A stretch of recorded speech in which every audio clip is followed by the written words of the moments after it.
ഇപ്പം എവിടെ തിരിഞ്ഞാലും മസ്ക ബണ്ണും ഇറാനി ചായയാണല്ലേ. ഫേസ്ബുക്കിലും ഇൻസ്റ്റഗ്രാമിലും യൂട്യൂബിലും എവിടെ നോക്കിയാലും ഇറാനി ചായയും മസ്ക ബണ്ണും. അപ്പോൾ കണ്ട് കൊതി മൂത്ത് ഞാനും ഉണ്ടാക്കി നോക്കി. വെറുതെ അല്ലത് ഇത്ര വൈറലായത്, അത്രയ്ക്ക് ടേസ്റ്റാണ്. അപ്പോൾ എങ്ങനെ ഉണ്ടാക്കുക നോക്കിയാലോ. റൂം ടെമ്പറേച്ചറിലുള്ള ബട്ടർ വേണം നമ്മളെടുക്കാൻ, അൺസാൾട്ടഡ് ബട്ടർ വേണം നമ്മളെടുക്കാൻ. അപ്പോൾ ഞാനൊരു ബൗളിലേക്ക് ബട്ടർ എടുത്ത് നല്ലതുപോലെ വിസ്ക് ചെയ്തു. വിസ്ക് ചെയ്യുമ്പോൾ നല്ല ക്രീമി ആയിട്ട് വരും. അതിലേക്ക് വനില എസൻസും കണ്ടൻസ്ഡ് മിൽക്കും ചേർത്ത് ഒന്നുകൂടെ വിസ്ക് ചെയ്യുക. നല്ല ക്രീമി ആയിട്ട് തന്നെ കിട്ടും. കണ്ടോ, ഇതുപോലെ കാണുമ്പോൾ തന്നെ അറിയാമല്ലോ, നല്ല ക്രീമി ടെക്സ്ചർ ആയിരുന്നു.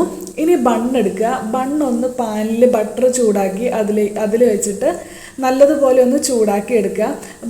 ബൺ ചൂടാക്കിയും ചൂടാക്കാതെയും എങ്ങനെ വേണമെങ്കിലും ചെയ്യാം. അപ്പോൾ അത് രണ്ടായി മുറിച്ച് വെച്ച ബണ്ണിലേക്ക് ക്രീം നല്ലതുപോലെ അപ്ലൈ ചെയ്യണം. എത്രത്തോളം ക്രീം അപ്ലൈ ചെയ്യുന്നോ അത്രയ്ക്കും ടേസ്റ്റ് ആയിരിക്കും.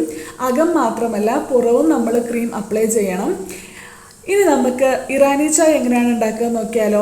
ഇതൊരു ഒതൻറ്റിക് ഇറാനി ടീ ഒന്നും അല്ല, എൻ്റെ വേർഷനിൽ ഞാൻ ഉണ്ടാക്കിയതാണ്.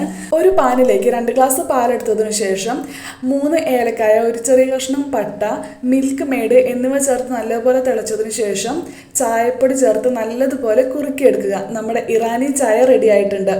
ഇനി ഈ ഇറാനി ചായയിൽ മുക്കിയിട്ട് വേണം മസ്ക ബൺ കഴിക്കാൻ. അതാണ് ഏറ്റവും കൂടുതൽ ടേസ്റ്റ്. അപ്പോൾ ഇതുവരെ ഇത് ട്രൈ ചെയ്ത് നോക്കാത്തവരെല്ലാം ഒന്ന് ട്രൈ ചെയ്ത് നോക്കണേ. പിന്നെ നിങ്ങൾക്ക് എൻ്റെ ചാനൽ ഇഷ്ടപ്പെടുകയാണെങ്കിൽ ഒന്ന് സബ്സ്ക്രൈബ് ചെയ്യണേ, ലൈക്ക് ചെയ്യണം, അതുപോലെ കമൻറ്റും ചെയ്യണം. Okay, by.